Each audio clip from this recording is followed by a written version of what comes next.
Hello, and welcome to Echoes of Aldersgate podcast, where the past speaks into present faith. I'm your host, Brian Diffie, senior pastor at First United Methodist Church in Monticello, Arkansas. If you are looking for a warm and inviting congregation to be a part of, then we are the church for you. Today's episode takes us into a topic that is both deeply theological and intensely personal. The topic is sin. Not simply what we do wrong, but what it means to be human before God. Guiding this conversation is Leo G. Cox's article, John Wesley's Concept of Sin.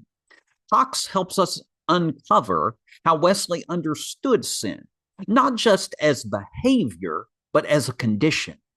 And importantly, how grace meets us there. Let me pause for just a moment and give you a little background information on Leo G. Cox so that you can understand a little bit more about the person who wrote this article. According to Wikipedia, Cox was born on July 31st, 1912, and accepted Christ at the age of 10. He received his bachelor's degree from Milton Vale Wesleyan College in 1937.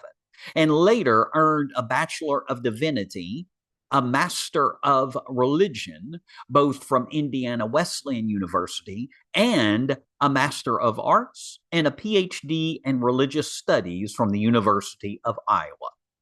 Cox was ordained as a minister in the Wesleyan Methodist Church. He served as a missionary in Australia, and while in Australia, Cox served as president of Kingsley College from 1949 to 1955. Cox wrote John Wesley's Concept of Perfection. According to the Wesleyan Church, this book has become a classic in Wesleyan studies. Cox also contributed to the Wesleyan Bible Commentary and the Beacon Bible Commentary. Desiring to bring together scholars from the Wesleyan tradition, Cox founded the Wesleyan Theological Society and served as the society's first president in 1965. Now, Cox begins his article by highlighting something crucial.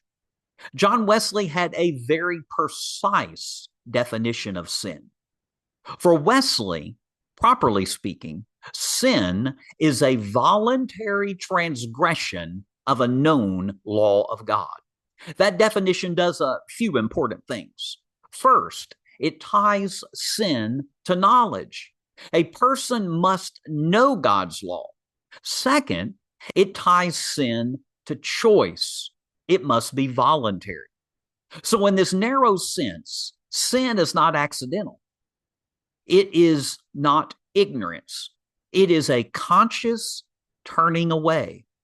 But Cox is careful to point out Wesley does not stop there. Here is where Wesley becomes more nuanced than many expect. Cox explains that Wesley distinguishes between sin properly so called and what might be called sin improperly so called. Sin properly so called is conscious, it's willful. It's a deliberate violation of God's known will. But then there are other realities, things like infirmities, mistakes, ignorance, unintentional failures. Wesley does not ignore these.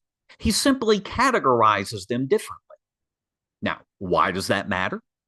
Because it protects two truths at once: the seriousness of sin and the possibility of real Christian growth. Cox emphasizes that Wesley never denies the depth of human brokenness.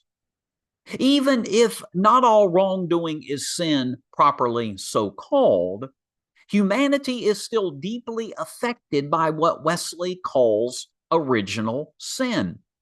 And this includes disordered desires, weakness of will, a tendency toward self-centeredness.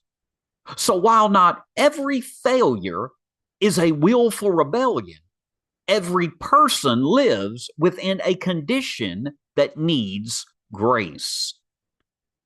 In Methodist language, this is where prevenient grace becomes essential.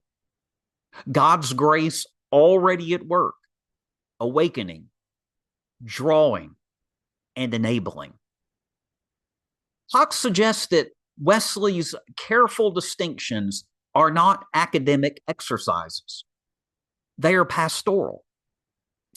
If every failure were treated as willful rebellion, the Christian life could easily become overwhelmed by guilt. But if sin is minimized, the need for transformation disappears. Wesley refuses both extremes.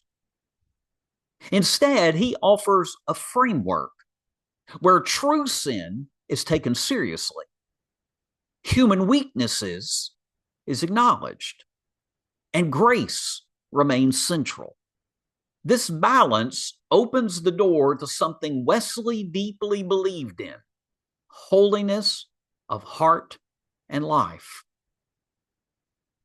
One of the more controversial aspects of Wesley's theology is his teaching on Christian perfection. Fox helps clarify that Wesley did not mean sinless perfection in an absolute sense. Instead, Wesley believed that through grace, a believer could reach a point where they no longer commit willful sin. This does not mean no mistakes, no ignorance, no limitations. It means the heart is so oriented toward God that intentional rebellion no longer defines one's life. That is a hopeful vision, but also a demanding one. So what might this mean for ministry today? Fox's reading of Wesley invites a few reflections. How is sin named in preaching and teaching? Is there space to distinguish between rebellion and weakness? Does the language of sin lead people toward grace or only toward shame? Wesley's framework encourages honesty without despair. It also challenges communities to take seriously both accountability and compassion. Perhaps the deeper question underneath all of this is not simply what is sin, but how does God respond to it? In Wesley's theology, the answer is consistent. With grace that comes before, grace that justifies, and grace that sanctifies. Grace that does not excuse sin, but transforms the sinner. Thank you for joining this episode of Echoes of Aldersgate. In the next episode, the conversation continues as we explore how Wesley's understanding of grace shapes the Methodist vision of salvation. Until then, may the echoes of Aldersgate continue to guide faithful reflection, deeper humility, and hopeful transformation. Thank you for joining us, my friends. I'll catch you next time.